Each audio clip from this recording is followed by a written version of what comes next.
ડીસામાં રેનબસેરા કૌભાંડ તાલુકા વિકાસ અધિકારી દ્વારા તપાસ શરૂ 4 દિવસમાં રિપોર્ટ અપાશે।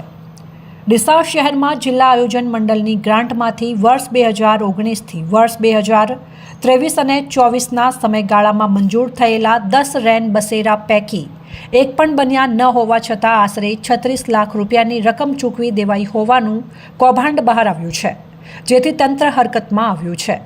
જિલ્લા વિકાસ અધિકારી દ્વારા આ બાબતે તપાસ સોંપાતા ડીસા તાલુકા વિકાસ અધિકારી ટીડીઓ જય ચૌધરીએ આ મામલે તપાસ ટીમ બનાવી છે અને આગામી 4 દિવસમાં સત્ય હકીકતનો અહેવાલ રજૂ કરવાની જાહેરાત કરી છે। આ અંગેની વિગતો એવી છે કે રાજ્ય સરકાર દ્વારા ગરીબ મજૂર અને યાત્રાળુઓ માટે રેનબસેરા બનાવવાની યોજના અમલમાં મૂકવામાં આવી હતી। બનાસકાંઠા જિલ્લામાં રેનબસેરાને જિલ્લા આયોજન મંડળની ગ્રાન્ટમાંથી મંજૂરી મળી હતી। આ યોજનામાં વર્ષ 2019થી વર્ષ 2022 અને 23માં યોજનાના અમલીકરણ અધિકારી તરીકે તાલુકા વિકાસ અધિકારીની નિમણૂક કરવામાં આવી હતી, જ્યારે વર્ષ 2024માં બનેલા રેનબસેરા માટે ચીફ ઓફિસરને અમલીકરણ અધિકારી બનાવ્યા હતા। જોકે એક આરટીઆઈમાં તપાસ કરતાં જાણવા મળ્યું છે કે દર્શાવેલ સ્થળોએ ક્યાંય પણ રેનબસેરા બનાવવામાં આવ્યા નથી। તેમ છતાં 10 રેનબસેરાના અંદાજિત 36 લાખ રૂપિયા બારોબાર ચૂકવી દેવામાં આવ્યા હતા।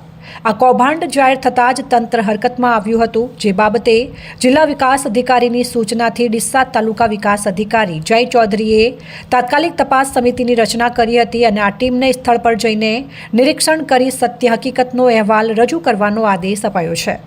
આ કૌભાંડને મનરેગા કૌભાંડ જેવું ગણાતા જિલ્લાભરમાં ચકચાર મચી જવા પામી છે।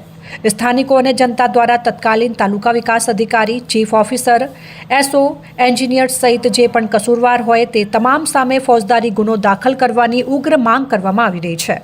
આ કૌભાંડમાં સંડોવાયેલા તમામ જવાબદાર વ્યક્તિઓ સામે કડક કાર્યવાહી થાય તેવી અપેક્ષા રાખવામાં આવી રહી છે। આજે ડીસામાં ટોપ એન્ડ ટાઉન એક પ્રશ્ન ચાલી રહ્યો છે ઇલેક્ટ્રિક મીડિયા અને પ્રિન્ટ મીડિયાના માધ્યમથી કે ડીસા શહેરમાં 11 જેવા રેનબસેરાની ગ્રાન્ટ ગુજરાત સરકારે આપી હતી, પરંતુ આ રેનબસેરા જમીન ઉપર નથી એવું અમને મીડિયાના માધ્યમથી જાણવા મળ્યું। ખરેખર દુઃખની વાત છે કે જો સરકારે અગાઉના વર્ષોમાં રેનબસેરાની ગ્રાન્ટો આપી હોય તો જમીન ઉપર કેમ નથી, અને નથી તો એના જવાબદાર કોણ કે જે એ ગ્રાન્ટ વપરાણી ના વપરાણી એ તો બરોબર, વપરાણી હોય તો ક્યાં વપરાણી કે ત્યાં પથ્થર બી નથી પડ્યો એવી જગ્યાએ રેનબસેરા દર્શાવવામાં આવી રહ્યા છે। આપણે હમણાં જ જાણ્યું કે એક એવો વિસ્તાર છે ત્યાં ક્યાંક છાપરા નાખેલા છે, પરંતુ એ છાપરા એવા છે કે જે વિસ્તાર એવો છે કે ધનિષ્ઠોનો વિસ્તાર છે, ત્યાં રેનબસેરાની કોઈ જરૂર જ નથી।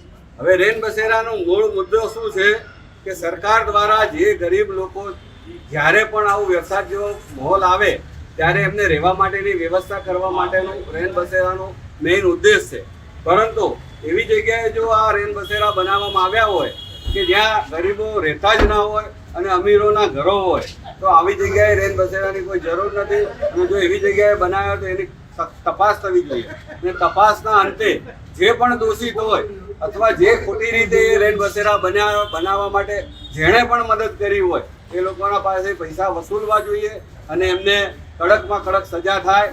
અને જો આવું નહીં કરવામાં આવે અમે અમારા પ્રતિનિધિ મંડળ દ્વારા તપાસ કરીશું, સરકાર, ગુજરાત સરકાર અને કલેક્ટરશ્રીને પણ જાણ કરીશું, અને જો છતાંય અમને નહીં ન્યાય મળે તો અમે ગાંધી ચિંધ્યા માર્ગે આંદોલન કરીશું।